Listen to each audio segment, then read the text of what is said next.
Hello everyone. Today we will be doing the highlights of Economic Survey 2022-23. So let's begin. We all know Economic Survey was presented on 31st January 2023 and we'll be doing the highlights because Economic Survey is a bulky volume. So let's begin. Introduction.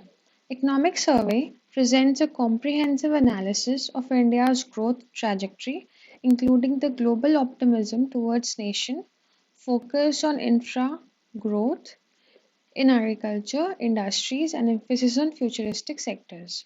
It is presented a day before the presentation of the Union Budget. You all know it is presented on 31st January, is reserved for Economic Survey.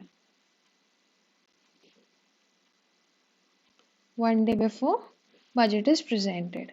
Moving on, it is prepared by Economic Division of the Department of Economic Affairs DEA, Ministry of Finance, under the guidance of Chief Economic Advisor.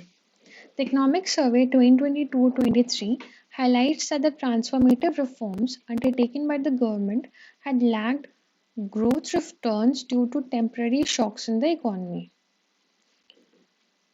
However, in the present decade, the presence of a strong medium-term growth magnets provides optimism and hope that once these global shocks of the pandemic and the spike in the commodity prices in 2022 fade away, the Indian economy is well placed to grow faster in the coming decade.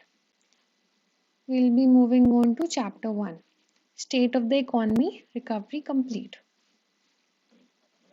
Over here, GDP growth rate is forecasted for financial year 24 to be in the range of 6 to 6.8%, depending on the trajectory of economic and political developments globally. India is the third largest economy in the world in purchasing power parity terms and fifth largest market exchange rates. So, India is right now third largest economy according to PPP terms. You must have read it in economics. What does PPP means? Purchasing power parity. And fifth largest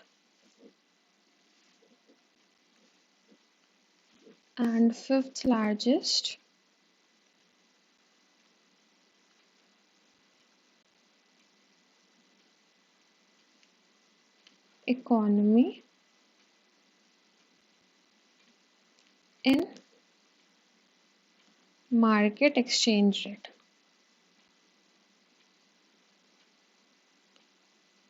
Okay. So GDP growth at constant prices. In 2019 it was 3.7%. 2021 we have minus 6.6%. So it actually went down. Then we went for 8.7%, 7.0%, and 6.68%. Now this is the first revised estimates, provisional estimates, and first advanced estimates. This is projected, okay. These are projected estimates. They'll be revised soon. Growth drivers, private consumption. In growth drivers, first of all, we'll talk about private consumption. Private consumption in the first half of FY23 is highest since FY15, okay, and this has led to a boost to production activity, resulting in enhanced capacity utilization across sectors. So, point to note, private consumption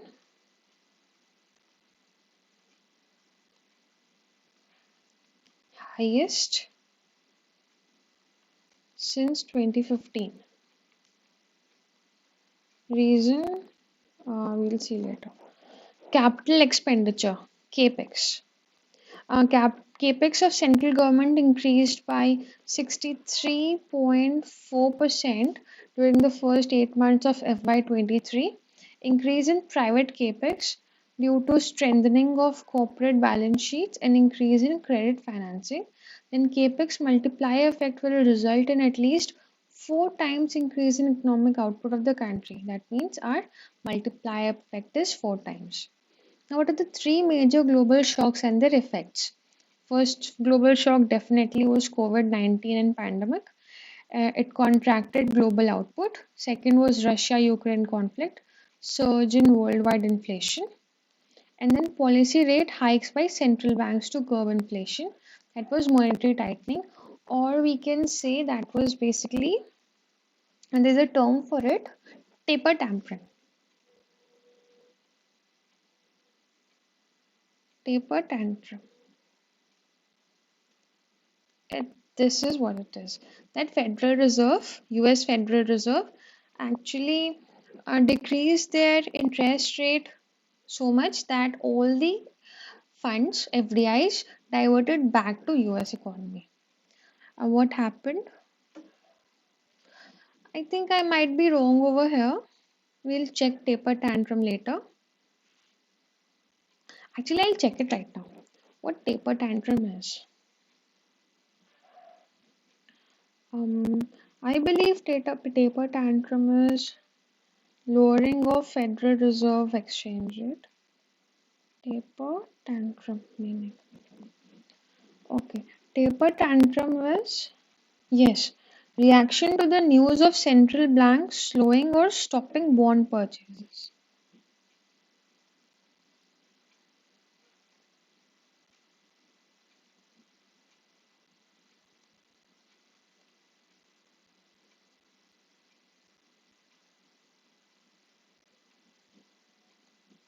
Okay, when an economy is stressed, the government feels that there is a liquidity crunch and central bank buys up a predetermined amount of government bonds and other assets. This is known as quantitative easing. When this happens, they try to revive the economy by reducing interest rate. Yes, that's what they do. They reduced interest rate by putting more money in the hands of people. And when that happens, all the funds, that is, comes in the overreaction of investors and stakeholders. Yes, that's what taper tantrum is. Was that taper tantrum? The policy rates hikes by central banks to curb inflation. That is not taper tantrum. Okay, then policy rates hikes by central banks to curb inflation. That is monetary tightening. It led to weakening of most currencies due to appreciation of US dollar. That's what happened. Okay. Capex thrust in last two budgets. It is supported by increase in Capex budget and its high rate of spending, and by and direct tax collections and GST collections, proportionate increase in tax revenues in response to rises national income and output. Proportionate increase in tax revenues in response to rise in national income or output. Pickup in private investment. Now, by and tax collections, our direct taxes increased and our GST collections also increased. Now, rise in employment levels and improvement in labor force participation rate LFPR, enhanced employment generation seen in declining urban employment rate and in faster net registration in employee provident fund. So what happened? Rise in employment levels and improvement in labor force participation rate. It led to enhanced employment generation seen in declining urban unemployment. Okay, declining urban unemployment rate and in faster net registration in employee provident fund. Okay, urban employment rate was at 4-year low at 7.2%. Okay, so urban unemployment rate was at 4-year low, which is a good thing, at 7.2% in September 2022. Okay, LFPR, that is Labor force participation rate was around 41.6% in 2020-21, rural plus urban, compared to 40.1% in preceding year. So, LFPR, labor force participation rate increased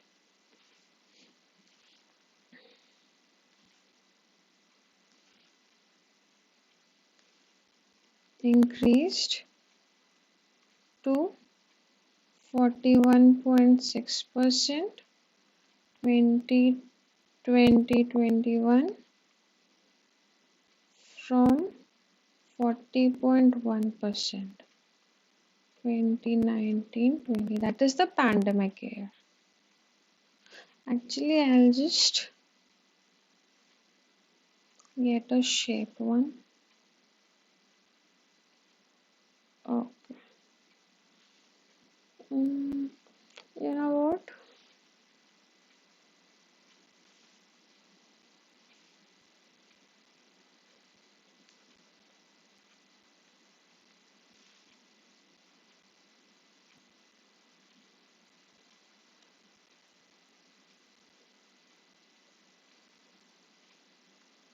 Okay.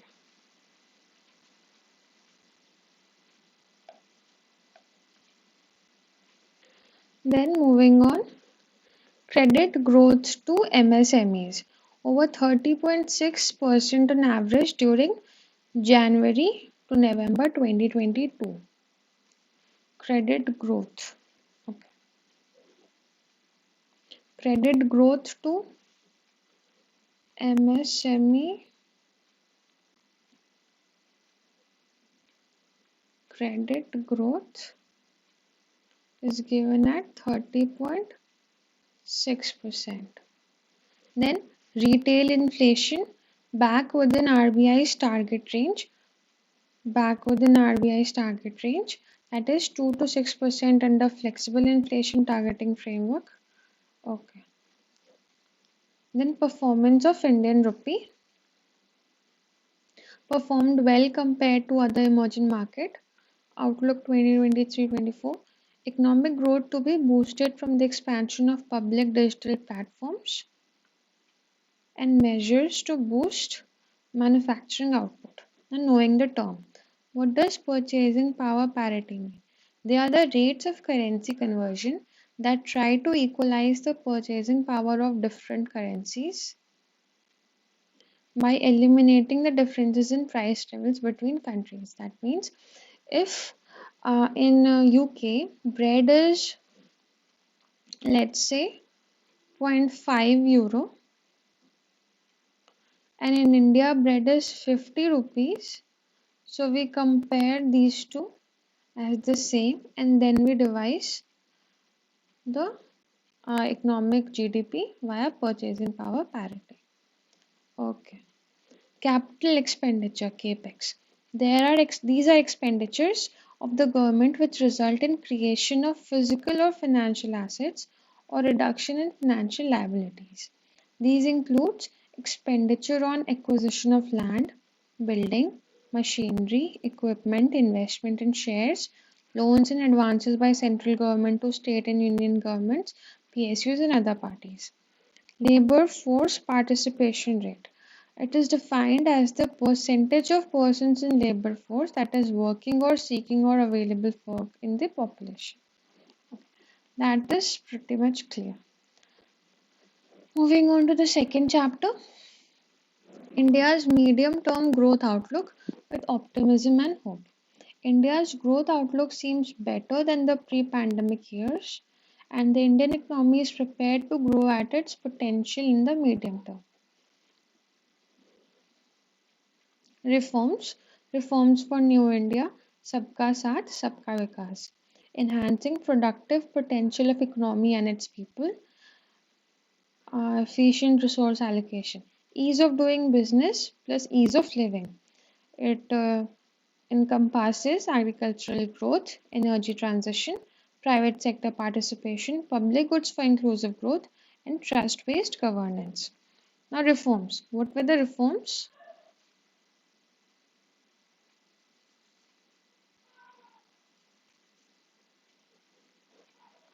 Structural and governance reforms strengthened the economy's fundamentals by enhancing its overall efficiency during 2014-2022.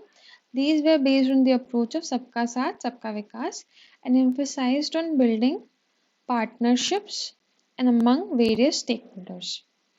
Reforms after 2014 were based on broad principles of creating public goods, adopting trust-based governance, co-partnering with the private sector for development, and improving agricultural productivity. A limited impact of reforms on economic growth. Why was there a limited impact? Adverse impact on key microeconomic variables such as credit growth and capital formation due to balance sheet stress caused by credit boom in previous years and one-off global shocks, pandemic and high commodity prices. Then there was lagged effect as outcomes of some reforms take time. This situation of limited impact of reforms is analogous to the period 1998-2002 when transformative reforms had lagged growth returns due to temporary shocks in the economy. Okay. Now, what are the initiatives for building trust? Simplification of regulatory frameworks such as IBC and RA. IBC is Insolvency, Bankruptcy Code. Then decriminalization of minor economic offences under Companies Act 2013, doing away with 25,000 unnecessary compliances, repealing more than 1400 archaic laws, abolishing angel tax, that's important. Tax policy reforms such as unified GST, reducing corporate tax rates, etc. Okay. Once these shocks faded, the structural reforms paid growth dividends from 2003. Positive signs and hope. Indian economy is well placed to grow faster in the coming decade once the global shocks of the pandemic and the spike in the commodity prices of 2022 fade away. A fresh credit cycle has begun with improved and healthier balance sheets of the banking, non-banking and corporate sectors. Efficiency gains resulting from greater formalization, higher financial inclusion, and economic opportunities created by digital technology based economic reforms. Efficiency gains resulting from greater formalization, higher financial inclusion, and economic opportunities created by digital technology based economic reforms. Now, what are the growth magnets for the coming decade? Coming decade के लिए healthy and recapitalized banking and corporate sector, digital technology based economic reforms, dissipation of one-off shocks of the economy. Key terms: public good. We know public goods, those are available to all, non-excludable, and that can be enjoyed over and over again by anyone without diminishing the benefits they deliver to others, non-rival. So basically, public good is, I'm sorry, public good is basically non-excludable plus non-rival. What is credit cycle? Credit cycle describes the phases of access to credit by borrowers based on economic expansion and contraction. Okay. Moving on to the next chapter, chapter 3, fiscal developments, revenue relish. Fiscal deficit. Government on track. Government is on track to achieve fiscal deficit target for FY23, which is 6.4% of GDP. Fiscal deficit is pegged at 6.4% of GDP. Resilient performance of Union government finances during FY23 facilitated by the recovery in economic activity, buoyancy in revenues from direct taxes and GST, and realistic assumptions in the budget. Now, this is the trend in the union government deficits over the years on the way to fiscal consolidation. We can see that fiscal deficit, primary deficit. Okay, fiscal deficit was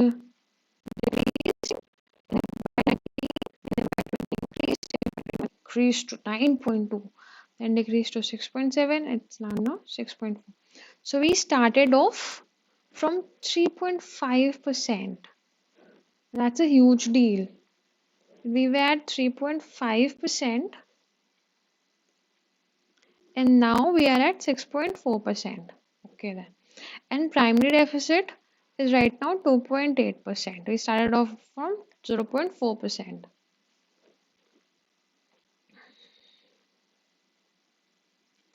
Primary deficit 2.8% of GDP. Gross tax revenue growth of 15.5% from April to November 2022. Growth in tax revenue happened because of expansion of tax net due to structural reforms like GST, digitization of economic transactions. Then robust growth in the direct taxes grew at 26% year on year due to corporate and personal income tax growth. That is quite shocking because I could not understand how it grew. Let's see. Then increasing, okay, okay. So gross tax revenue growth of 15.5% happened due to expansion of tax net due to digitization and GST. And second, increase in direct taxes grew by 26% due to corporate and personal income tax growth.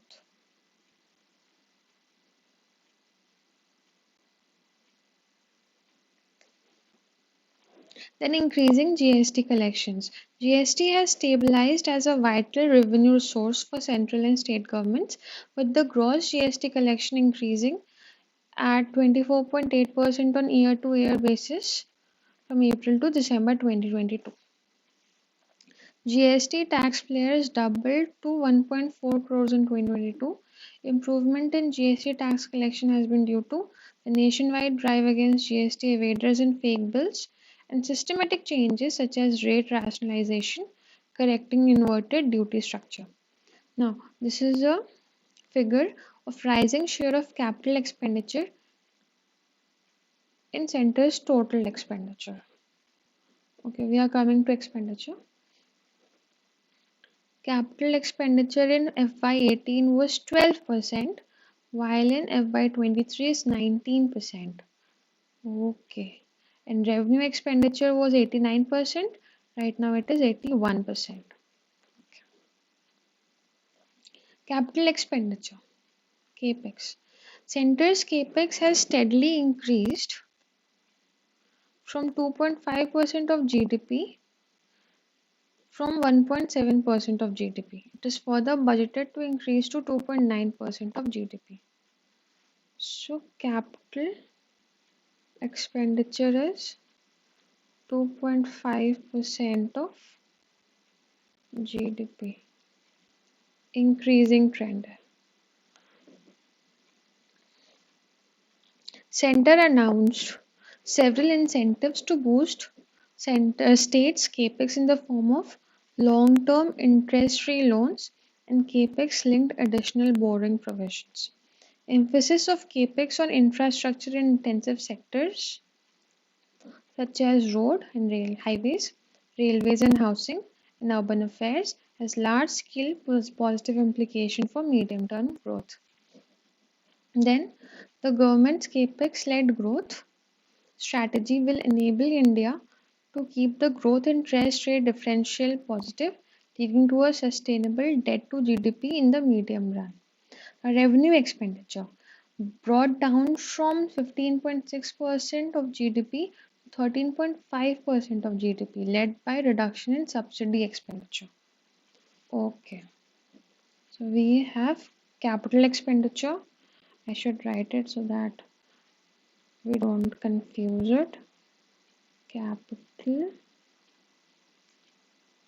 expenditure. And right now we are writing about revenue expenditure. Our expenditure is 15.6% of GDP. Decreasing trend happened because of due to reduction in subsidy expenditure. That's how our revenue expenditure decreased. Right now it's 15.6% of GDP. Our capital expenditure is only 2.5% of GDP, as we can see from here. Wow, that's a huge difference. But yes, it's an increasing trend and it's a decreasing trend. Okay. Now, state government finances. Uh, Combined gross fiscal deficits of states brought down to 2.8% of GDP from 4.1%. Okay. Combined gross fiscal deficits of states is 2.8% of GDP. Decreasing trend में है. Okay. Then debt profile. The total liabilities of the union governments moderated from 59.2% of GDP to 56.7% of GDP. Okay. Union debt profile is 56% of GDP. Again, decreasing trend. The general government debt to GDP ratio increased from 75.7% to 89.6% at the end of the pandemic year. Okay. Debt to GDP ratio. Debt to GDP ratio increased in FY21. Now, proportion of external liability in public debt FY 2022. So, our external liability is 4.9%, our internal liability is 95.1%. So, if we have to write about our debt profiling,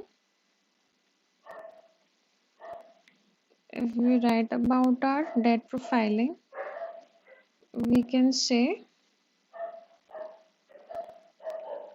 public debt, internal liability is definitely more than external liability. Okay, key term fiscal deficit. It is the difference between government's total expenditure and its total receipts excluding borrowing. That is, gross fiscal deficit equals to total expenditure minus revenue receipts plus non-debt creating capital receipts. Then gross tax revenue. It includes revenue collected from different items like corporation tax, income tax, wealth tax, customs, union excise, service taxes on union territories like land revenue, stamp registration, etc. Revenue expenditure, it is expenditure incurred for purposes other than the creation of physical or financial assets of the central government. Okay, other than.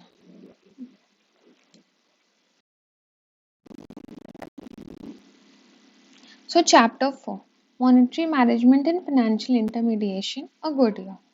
Monetary developments and liquidity conditions. The repo rate was raised by 225 base points since April 2022. It increased from 4% to 6.25%. So, repo rate is an increasing trend. Then it led to tightened monetary policy, which reduced the liquidity in the market, obviously.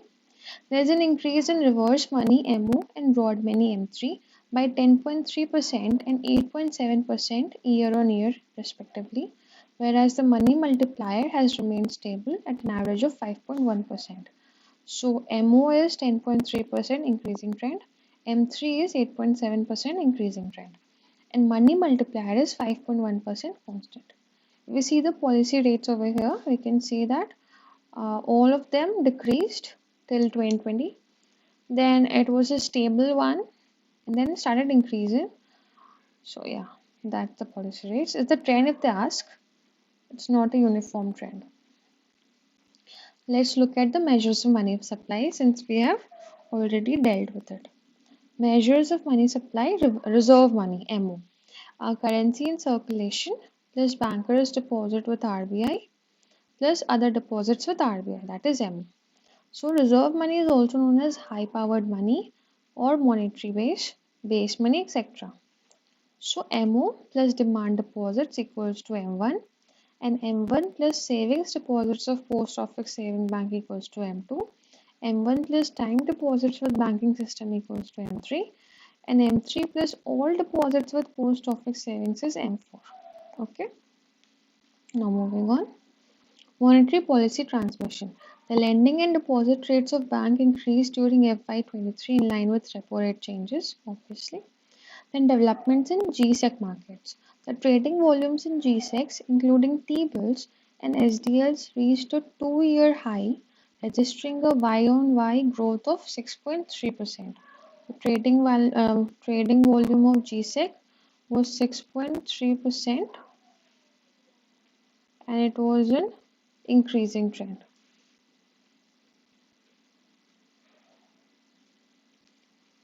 Trading volume of GSEC. Then banking sector. Banking sector has used a new approach of 4R. 4R approaches recognition, resolution,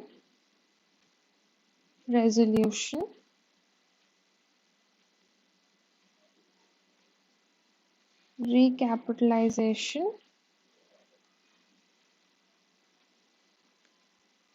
and then reforms. All these 4Rs led to strengthening of balance sheet of the banking system and resulted in improvement in the asset quality of the scheduled commercial banks. In gross non-performing assets ratio decreased. This led to decrease. I'll just write here. Gross non-performing assets ratio decreased to 5.0% from 8.2%. It was a 2020 data and this is a 2022 data.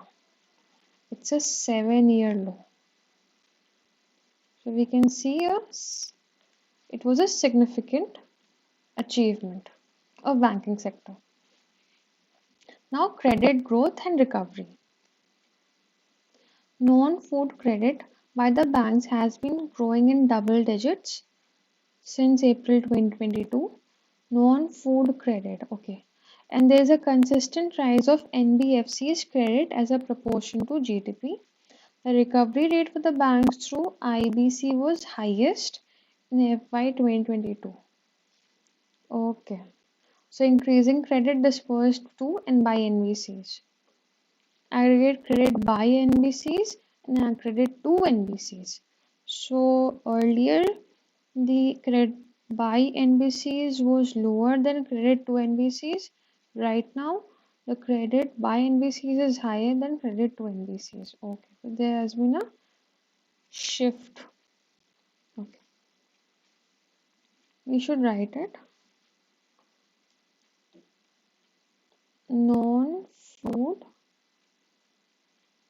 credit by banks has been growing in double digits,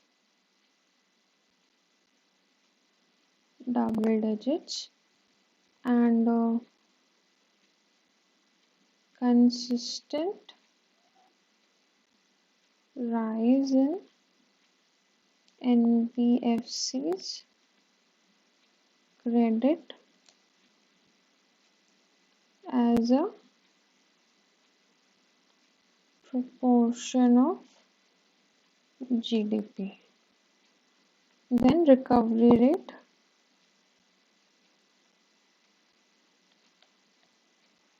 for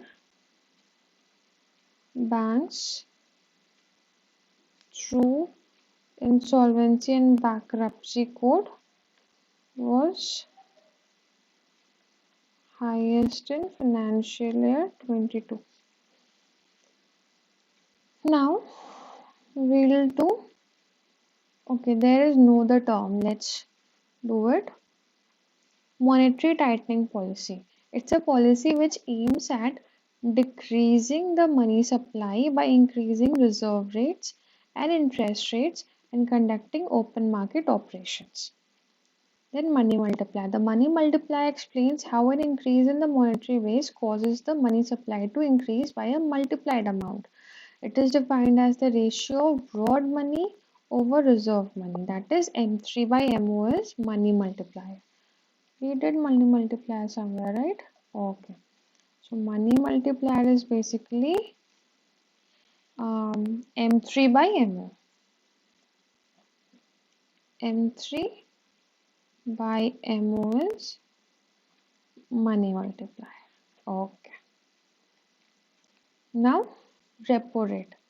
Repo rate is the money market instrument which enables collateralized short-term borrowings and lendings through sale and purchase operations in debt instruments. Repo rate is short-term borrowing and lending.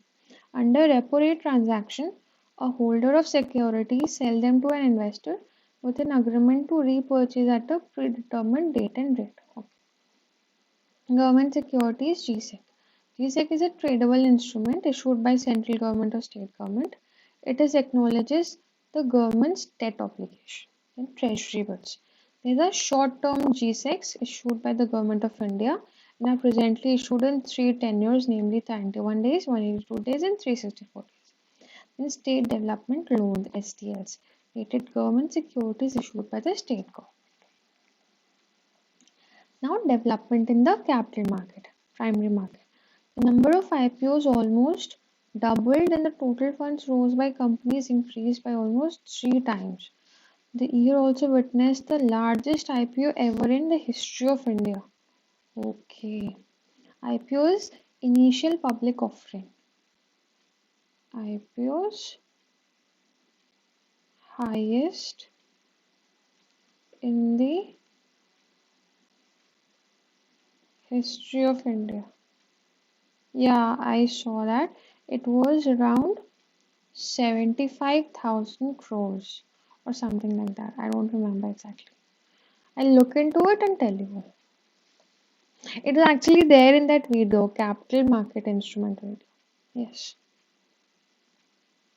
It was something like 1,000 crores were raised by 75 companies. Yes, 75 startups. That was it was. Moving on. Secondary market. In spite of the global volatility, the Indian stock markets outperformed their global peers by a huge margin. Developments in insurance market. India is one of the fastest growing insurance markets in the world, and its life insurance premium has registered a growth of 10.2%. Due to the Adani scandal, obviously these must have taken a dip, but okay. Life insurance, because these data are pre-Adani scandal data. Why am I calling it Adani scandal? Because yeah, it's not confirmed, but the report published by the publication took a toll on India's economy and SBI's and life insurance's stock market. Now, insurance penetration. It refers to the ratio of total insurance premiums to gross domestic product in a year. And insurance density. It refers to the ratio of insurance premium to population. Insurance premium per capita is measured in US dollar and they reflect the level of development of the insurance sector in a country. Insurance penetration and insurance density has steadily been increasing between. So कुछ steadily increase कर रहा है तो वो ये है. Insurance penetration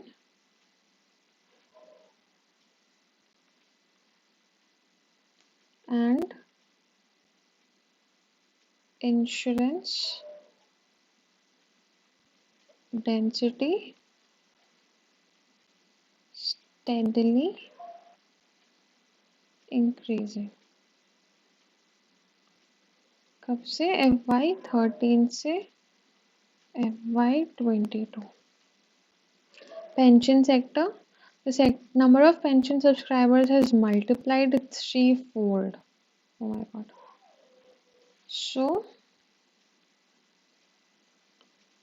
pension subscribers increased into 3.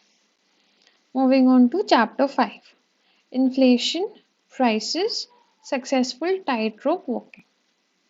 Consumer Price Index (CPI) in India went through 3 phases in which it peaked at 7.8%, holding phase at 7.0% and declined to about 5.7 year by year end. So red one is your CPI, I think so. Okay, CPI combined is blue one. 7.8%. I don't know which data they're talking about.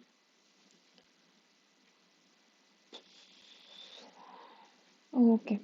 Wholesale price inflation (WPI) started to increase in 2022 with a peak value at 16.6% in May 22 as economic activities resumed post-pandemic and Russia and slipped to 5.0% by year end.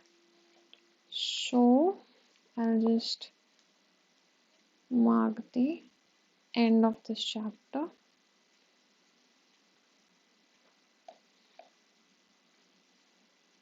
Right now we are going to deal with CPI.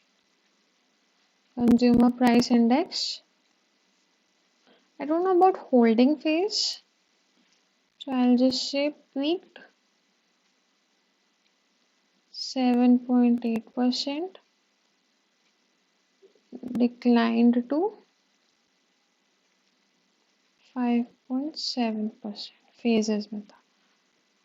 Wholesale price inflation started to increase with peak value at 16.6% in May 2022 and then slipped to declined to 5.0% by year end. Let me write here year end. Okay. Now WPI and CPI trends. Since 2021, there had been a divergence between WPI and CPI indexes followed by a trend of convergence. divergence भी है और convergence भी है. Okay. Reasons for divergence was difference in relative weights of the two indexes and the lagged effect of important input cost on retail prices.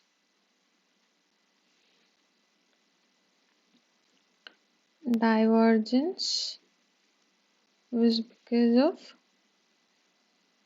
lagged effect of imported input costs on retail prices. Okay. And also because of and relative weights of the two indexes. Convergence का reason क्या है?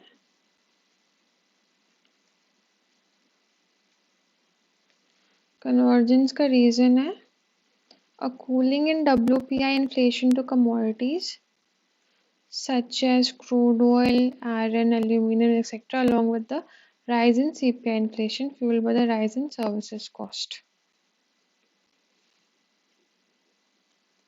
Cooling of WPI. We can see here WPI is falling, CPI is rising. Okay. Cooling of WPI plus rise of CPI. Rise in service cost. Okay. Domestic retail inflation. Retail inflation was mainly driven by higher food inflation. Okay. Most states witnessed higher rural inflation than urban inflation due to marginally higher food inflation in rural areas. Okay. This is an important one. Most states saw higher rural inflation than urban inflation due to higher food inflation in rural areas. Inflation in rural areas. Okay. Housing price indexes, HPI. There is an overall increase in the composite HPI assessment and HPI market prices, which indicates a revival in the housing finance sector. If I have to just write it, I'll just write revival of housing finance sector. Policy intervention by the government in housing sector and low home loan interest rates popped up demand and attracted buyers in affordable segment in FY23. Okay, now let's see the price and inflation successful tightrope walking. Inflation has come off its peak, moderation in global commodity prices, government measures to ensure domestic supply and contain inflation. Import duty on major impetus inputs, ferronickel, coking coal, PCI, coal cut were brought to zero. Phase-wise reduction in excise duty of petrol and diesel, waived customs duty on cotton and prohibition of export on wheat. So these are the measures that government took. Measures government took. This is an important one. I'll not. This is important. Okay. Should I write it down? Okay, let's see. Know the term CPI. What is CPI? It is the index number used to calculate the retail inflation of a nation. Constitute the CPI, which is also known as market basket, is responsible for tracking the shift in prices at the level of the household. Then wholesale price inflation WPI. Its index number is used to measure the change in overall price of goods before they are sold at retail price. Constitute WPI. In housing price index HPI represent the price changes in the residential housing properties in 50 cities across 18 states, which is compiled and published by National Housing Bank. Okay. You know what? I'll just write what government measures to control inflation. First one is, yeah, I'll just write the easier one.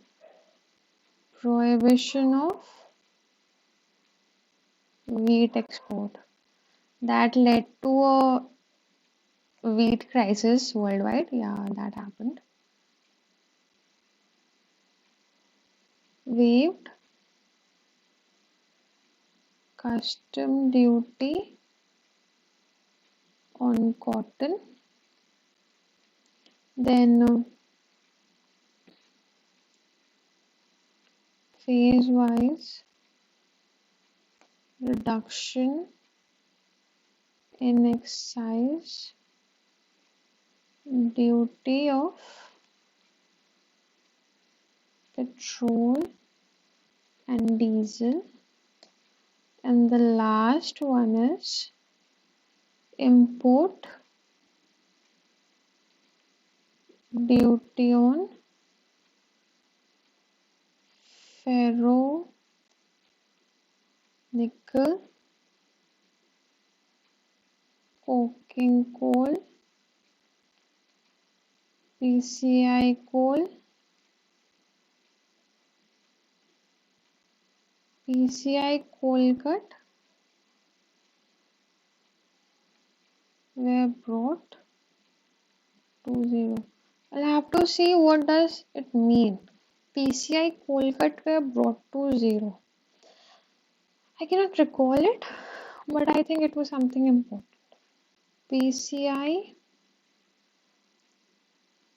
coal cut.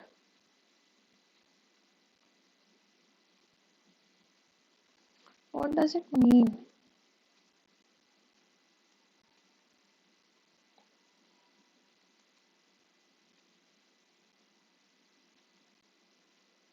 Okay, pulverized coal injection. Okay, let's move on to the next chapter. Chapter 6, Social Infrastructure and Employment, Big Tent.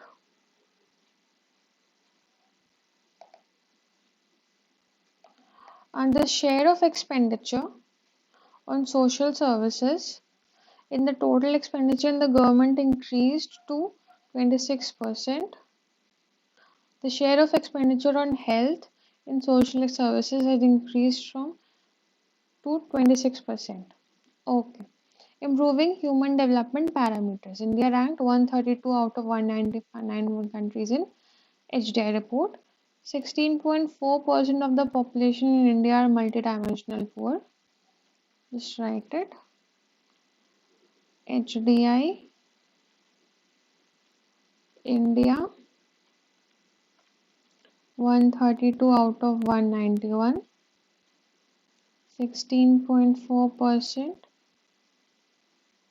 multi-dimensional poor. Then, okay, aspirational districts program. It was observed that many aspirational districts have performed better than non-aspirational districts in the context of financial inclusion. Labor reform measures. Majority of the states have adopted all the four labor codes. Okay. Over 28.5 crore unorganized workers have been registered on e-Shram portal, with major enrollments from agricultural, domestic workers, and construction workers. This is a very good data. Aadhaar, 3.18 central schemes and over 720 state DBT schemes are notified under Section 7 of the Aadhaar Act 2016.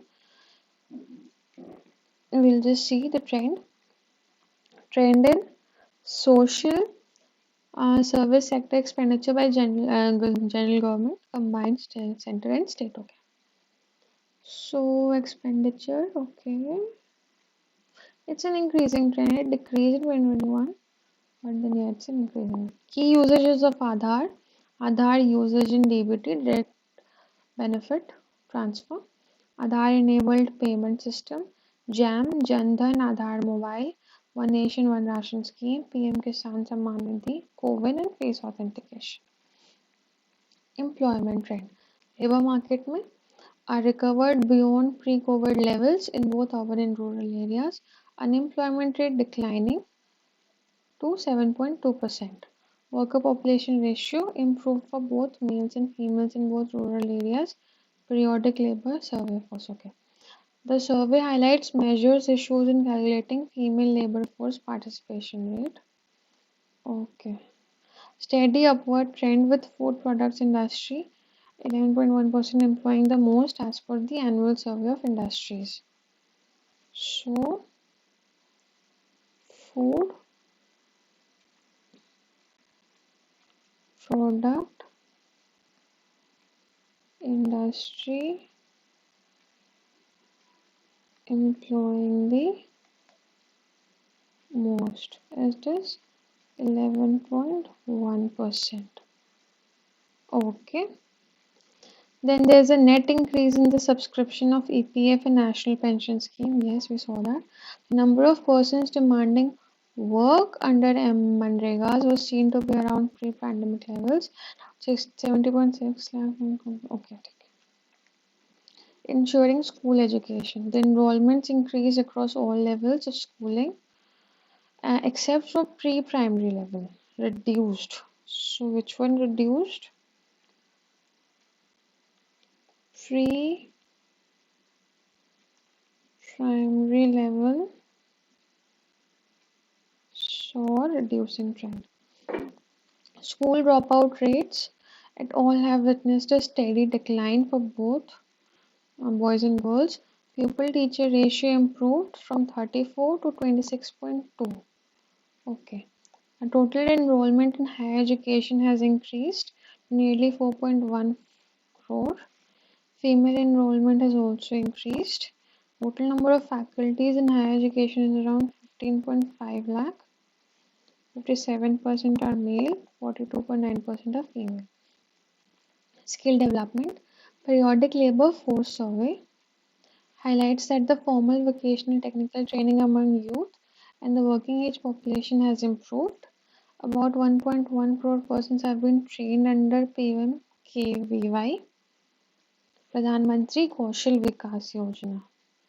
Kaushal Vikas Yojana, 1.1 crore people have been trained. 21.4 lakh apprentices have been engaged by industries since the launch of National Apprenticeship Promotion Scheme. 724 district skill committees have been constituted under Skill Acquisition and Knowledge Awareness of Livelihood Promotion Sankalp Initiative. You must know what Sankalp Initiative is. Skill Acquisition and Knowledge Awareness Livelihood Promotion Initiative. Health. Central and state governments' budget expenditure on health sector touched 2.1% of GDP. It has reduced. No, it has increased against 1.6%. Okay. Budgeted expenditure on health, I'll just write it 2.1% of GDP. Out-of-pocket expenditure as per the percentage of total health expenditure has declined substantially from out-of-pocket expenditure. Infant mortality rate, under 5 mortality rate and neonatal mortality rate have shown a steady decline. Ayushman Bharat beneficiary have reached 22 crores with 1.54 lakh health and wellness centers operationalized across the country. Social protection. Pradhan Mantri Jeevan Jyoti Bima Yojana, 14.96 crore people have enrolled. Pradhan Mantri Suraksha Bima Yojana, 32.1 crore persons have enrolled. PM Street Vendors Atmanirbhar Nidhi Scheme, 45 lakh crore loan applications have been sanctioned and 39 lakh loans have been disbursed. Pradhan Mantri Mudra Yojana, 38.4 crore loans have been sanctioned. Rural economy. Around 65% of the entire population lives in rural areas and 47% of them are dependent on agriculture. 65% in rural areas. Out of 65%, out of which 47% is in agriculture. The quality of rural lives, including inter-area access to electricity, presence of improved drinking water sources, coverage under health insurance schemes have improved significantly. National Family Health Survey. Deen Dayal Antyodaya Yojana National Rural Livelihood Mission. The mission has mobilized a total of 8.7 crore women from poor and vulnerable communities into 81 lakh self-help groups. 81 lakh self-help group, all thanks to Deen Dayal Antyodaya Yojana National Rural Livelihood Mission.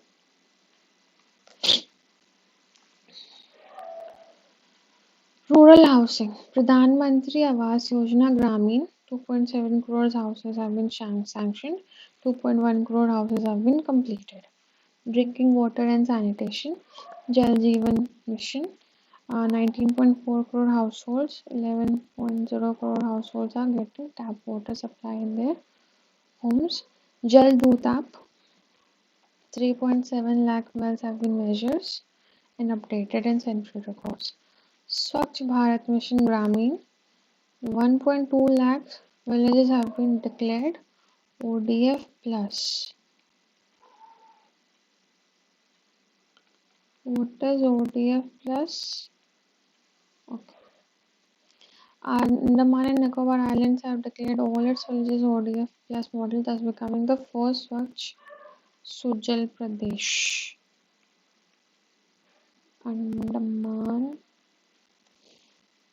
and Nicobar Island has become first Swachh Sujal Pradesh. LPG's connection. Pradhan Mantri Ujjwala Yojana 2.0 Swachh Indhan Behtar Jeevan. The LPG coverage improved from 62% to 99.8%. Nice. LPG coverage increased to 99.8%. Pretty nice.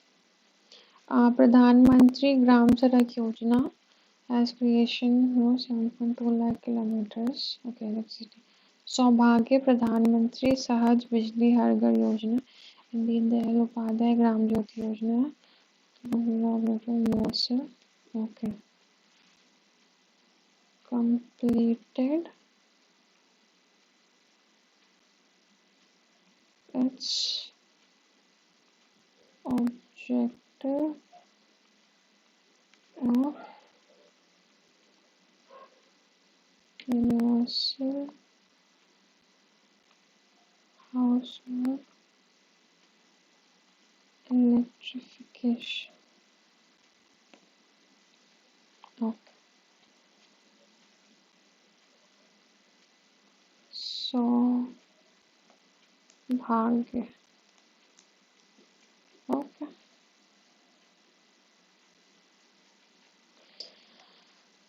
Chapter 7, Climate Change and Environment, Preparing to Face the Future. India is one of the most vulnerable regions to climate change, although it contributes only 4% of cumulative global emissions. India contributes 4% of global emissions. India declared net zero pledge to achieve a net zero emissions goal by 2070. Progress on India's climate action. India achieved its target of 40% installed electric capacity from non-fossil fuels ahead of 2030. Achieved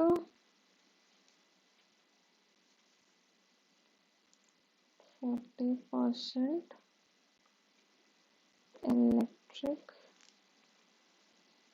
capacity from non-fossil fuels ahead of 2030. Estimated installed capacity from non-fossil fuels to be more than 500 gigawatt by 2030. This could result in decline in average emission rate by around 29%. India is to reduce the emissions intensity of its GDP by 45%, about 50% of cumulative electric power installed capacity to come from non-fossil fuel based industry. Okay, energy transition for a cleaner tomorrow. National Action Plan on Climate Change, updating existing NDCs, mass movement for lifestyle for environment,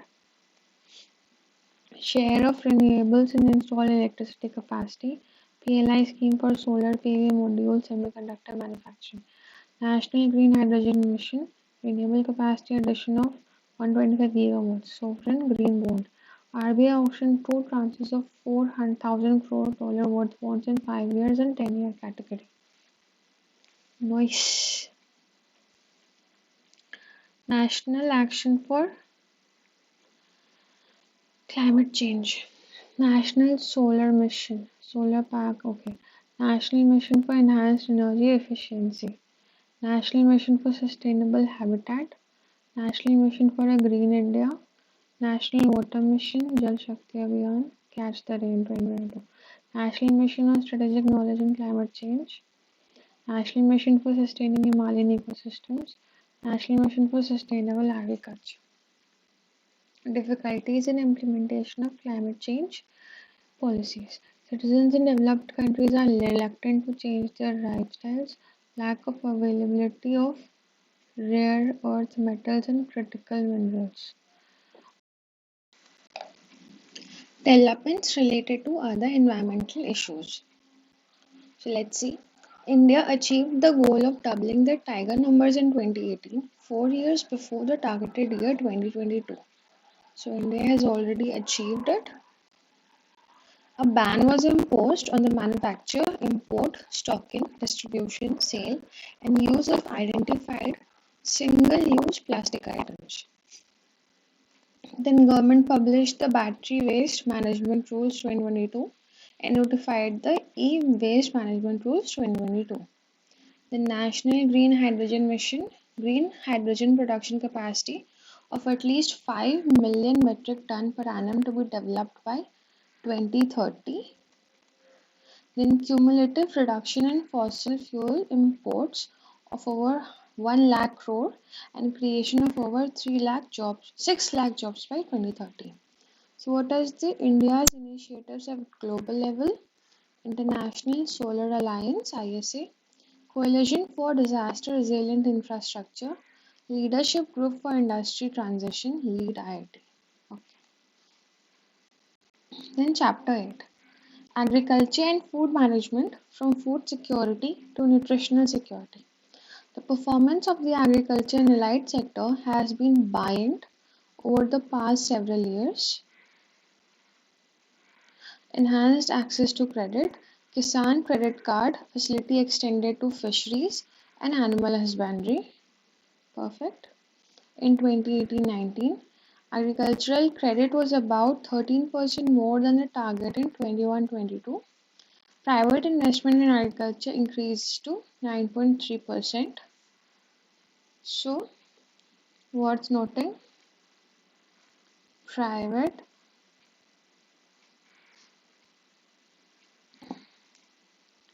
investment in agriculture is 9.3% increase over. It's an increasing trend. Then the light sectors. The livestock sector grew at a CAGR of 7.9% during 2014-15, and its contribution to the total agricultural GVA is about 30.1%. Percentage share of livestock in agricultural sector is 30.1%. Then the fisheries sector annual growth rate has been about 7% and has a share of about 6.7% in total agricultural GVA. We can do a table.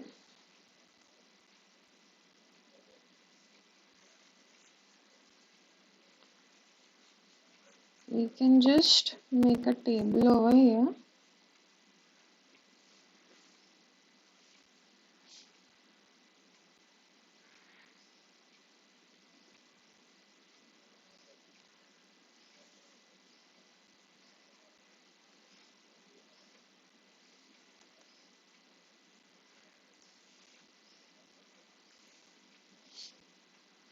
Then one more. Yes.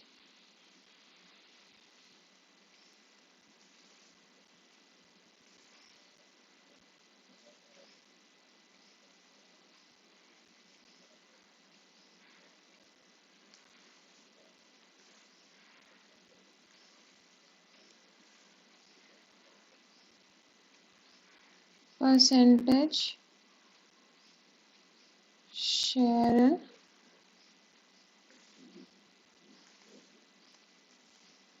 agriculture. No, we'll write here sector, then percentage share in agriculture. Then we'll make a line over here, and then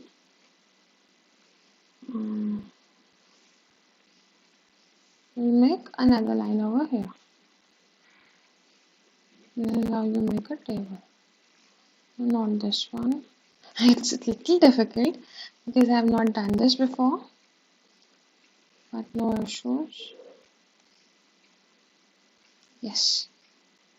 We'll write here livestock,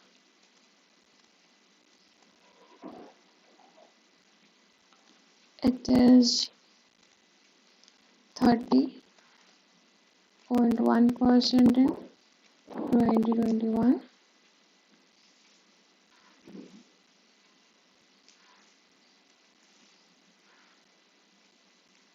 And then fisheries.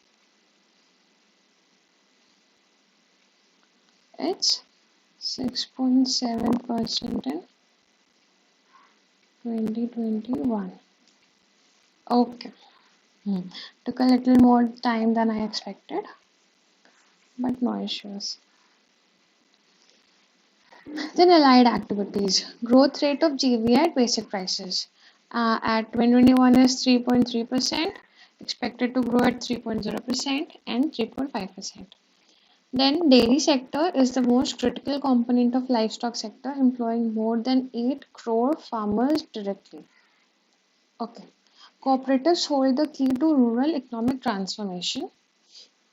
There are about 8.5 lakh registered cooperatives in country, and 98% of villages are covered by primary agricultural credit societies.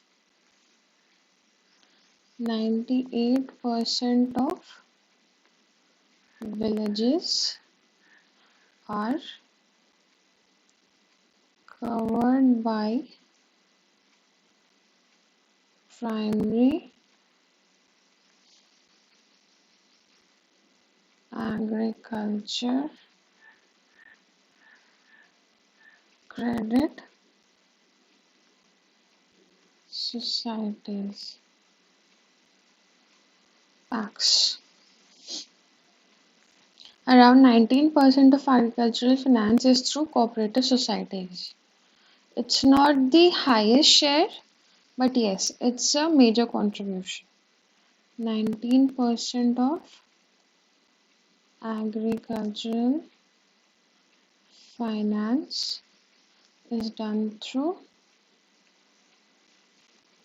cooperative societies. Food processing sector. The food processing sector industries has been growing at an average annual growth rate of about 8.3%. The value of agri-food exports, including processed food exports, was about 10.9% of India's total exports during 21-22. So it is a major contributor.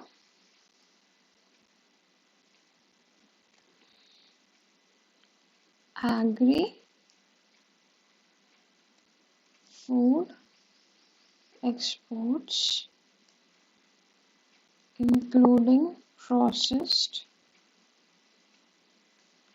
food, is 10.9% of India's total exports. Then food security. Free food grains of about 81.4 crore beneficiaries under National Food Security Act of for 1 year from January 1st, 2023. So India stands at the forefront to promote millets through the International Year of Millets initiative. Now, the agriculture and food management, from food security to nutritional security. This is the theme we must go with. It's a very important theme.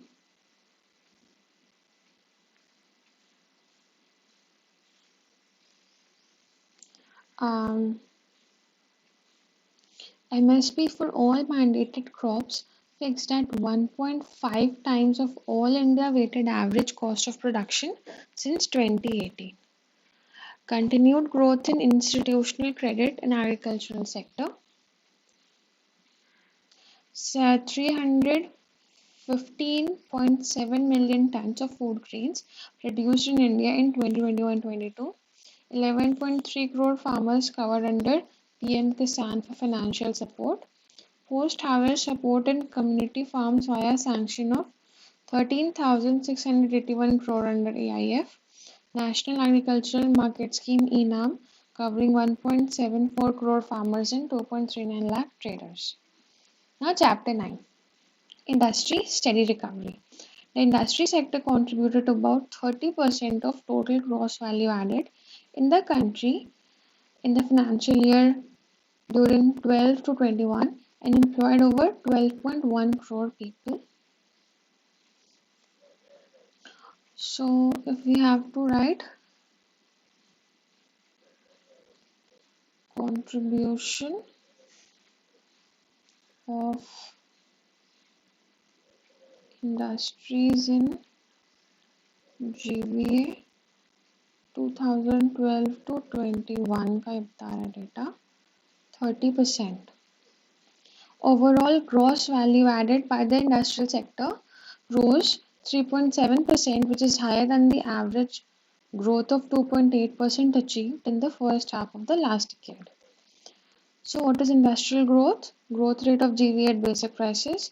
It was negative during COVID times, but then it has become positive, estimated, and it's estimated to grow at 4.1% in this year. Demand stimulus to industrial growth. Robust growth in the private final consumption expenditure.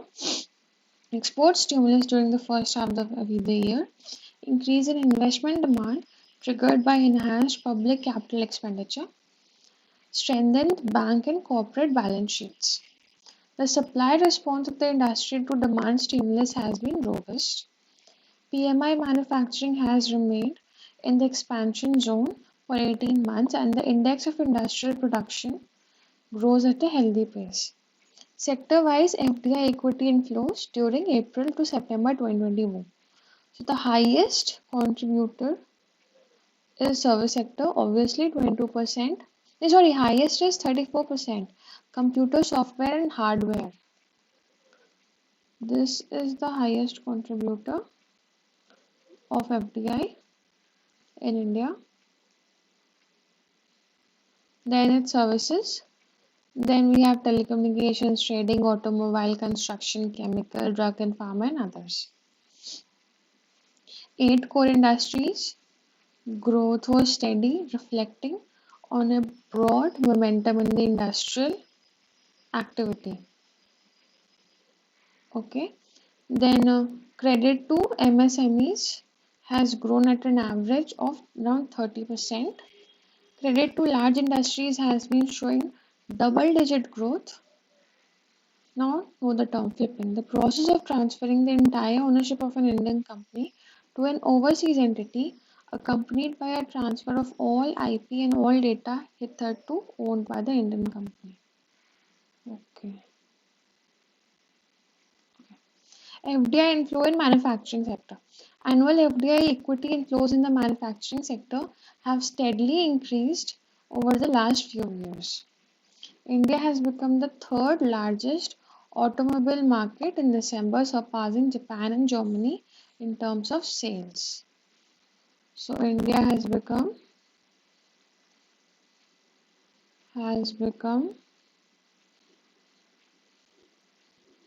the third largest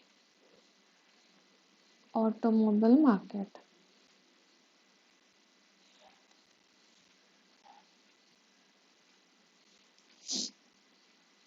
Foreign direct investment flows into pharma industry have risen 4 times. And to enhance integration in the global value chain, Make in India 2.0 is focusing on 27 sectors. Chapter 10 Services Source of Strength. Performance of Services Sector. India's services exports remained resilient due to higher demand of digital support, cloud services, and infrastructure modernization. India was among the top 10 services exporting countries in 2021. In the share on the world, commercial services exports increased from 3% to 4%. Credit to services sector has grown over 16% and robust expansion in PMI services indicative of service sector activity observed since July 2022.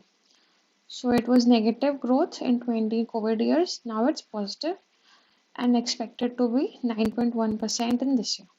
Performance of service sector. Real estate trend is all the trends are increasing. Okay. India's real estate market transparency is among the top 10. Okay. India is ranked 10th in the medical tourism. IT services constitute the majority share in the revenue. If we have to write something, it is this IT shares. Excuse me.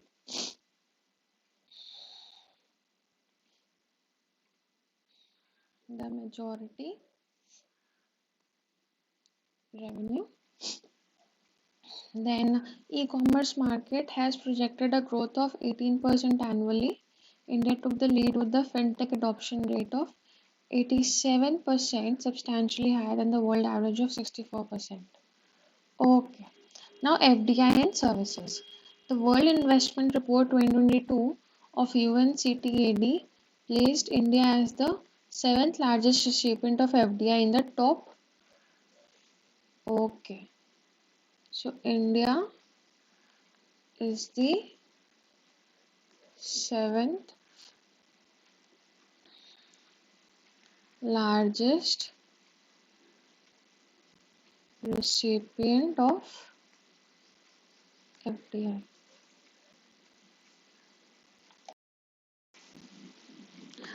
So let's know the term fintech. Financial technology. It refers to the software and other modern technologies used by businesses that provide automated and improved financial services. Okay. In financial year 2022, India received the highest ever FDI inflows of US dollars 84.8 billion, including US dollar 7.1 billion FDI equity inflows in the services sector. Okay. Financial year 2022,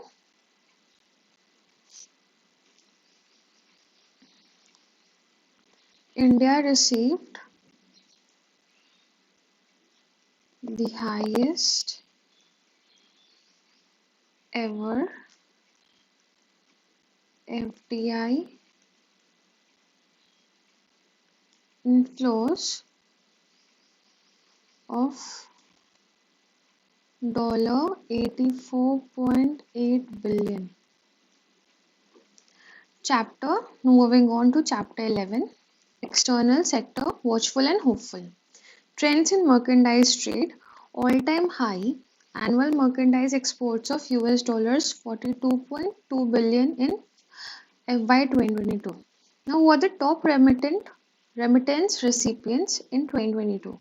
India is the top recipient, then Mexico, China, Philippines, Egypt, Pakistan, France, Bangladesh, Nigeria, and Vietnam. Petroleum products, gems, jewelry, organic and inorganic chemicals, drugs, and pharmaceuticals were among the leading export items. They usually ask this question: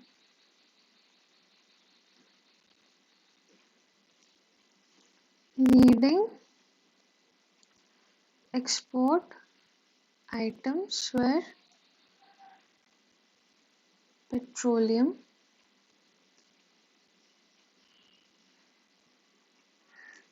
product was on top, then came gems and jewelries, and then came organic and inorganic chemicals, drugs, and pharmaceuticals. Okay. Trends in service export. India's service exports stood at US dollar 254.5 billion in FY 22, recording a growth of 23.5%. Software and business sector service together constitute more than 60% of India's total services export. 60% of India's total services export constitute software plus business services.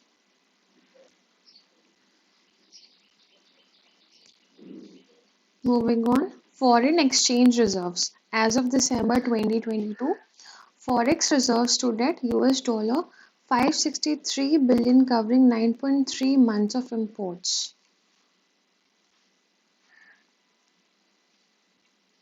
FedEx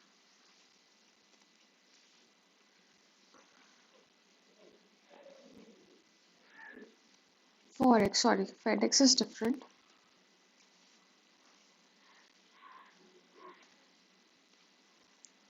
Forex reserve 9.3 months of imports it can cover. And what's its valuation? US dollar 563 billion. As of November end, India is the sixth largest foreign exchange reserve holder in the world. India, sixth largest. Remittances are the second largest source of external financing after service export. Sources of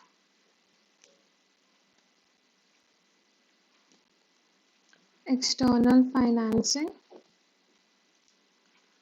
In the top, we have service export, and the second largest is remittances.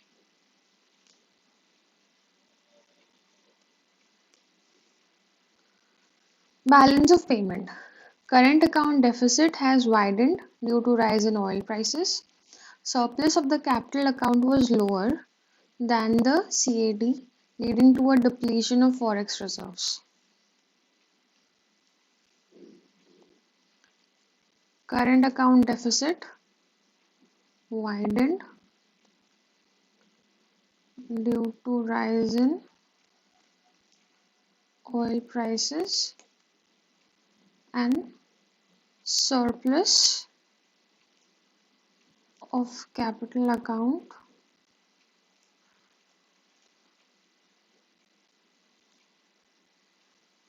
was lower than CAD, hence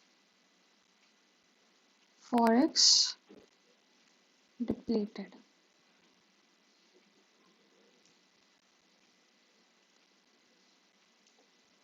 Because of this. External debt. External debt as a ratio to GDP fell to 19.2%.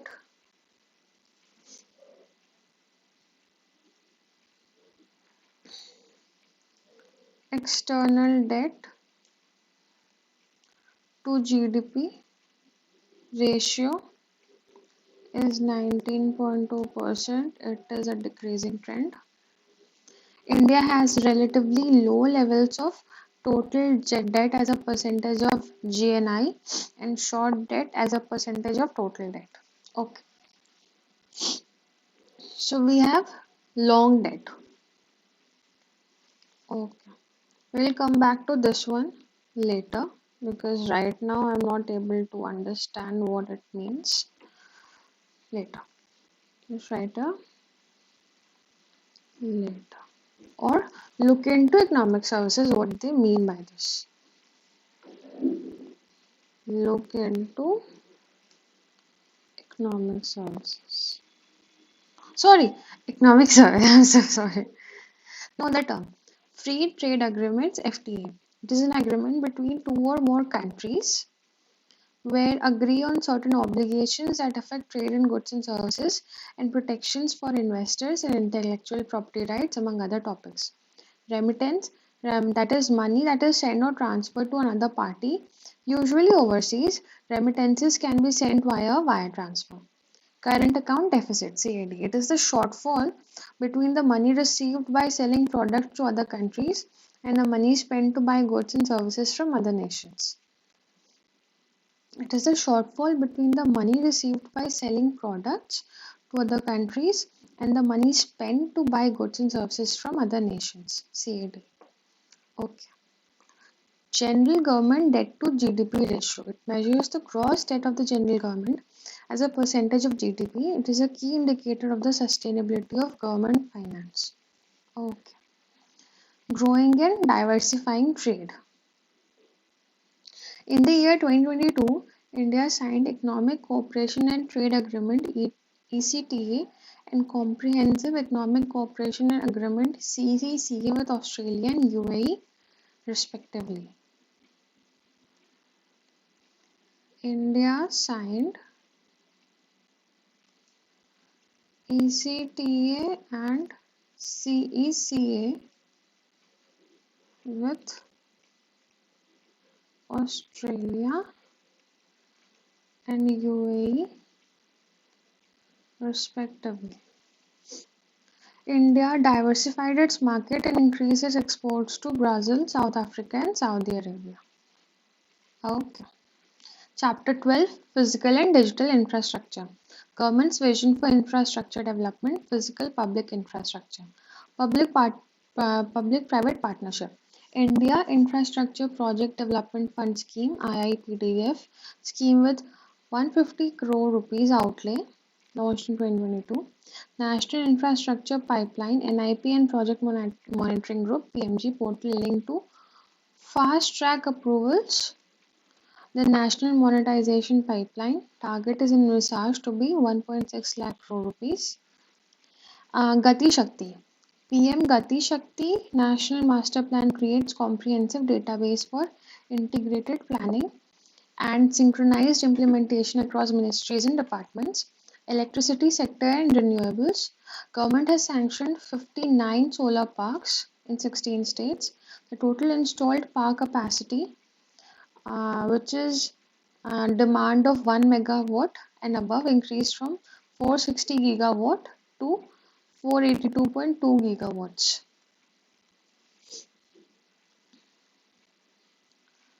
Total installed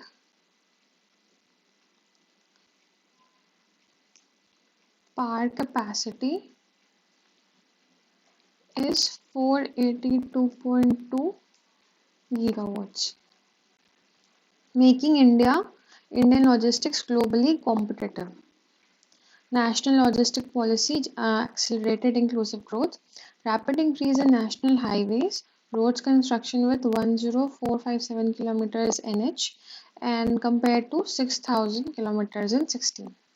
Capacity of major ports nearly doubled in 8 years. So what is the digital public infrastructure formalization and financial inclusion? Initial reforms, setting stage for new age reforms. Okay, we have JAM Trinity, Unified Payment Interface, Common Services Centers, PM Disha, BharatNet, services at a click.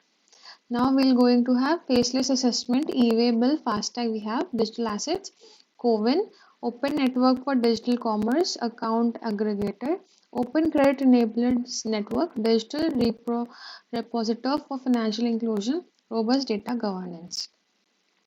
India's digital infrastructure.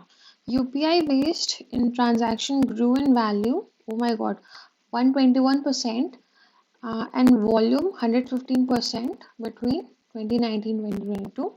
Overall tele-density in India stood at 84.8%, 200% increase in rural internet subscriptions.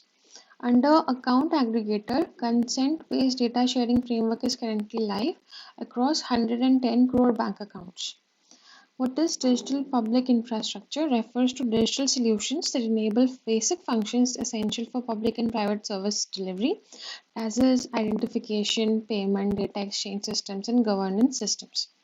Digital public goods. These are types of open source software, models, and standards that countries can use to operationalize their digital public infrastructure, example payment and data exchange systems. Account Aggregator (AA) is a global techno-legal framework that enables individuals to share their financial data quickly and securely with their consent with any regulated third-party financial institution of their choice. So this is the end of Economic Survey 2023. Thank you so much for being with me till the end. See you next time.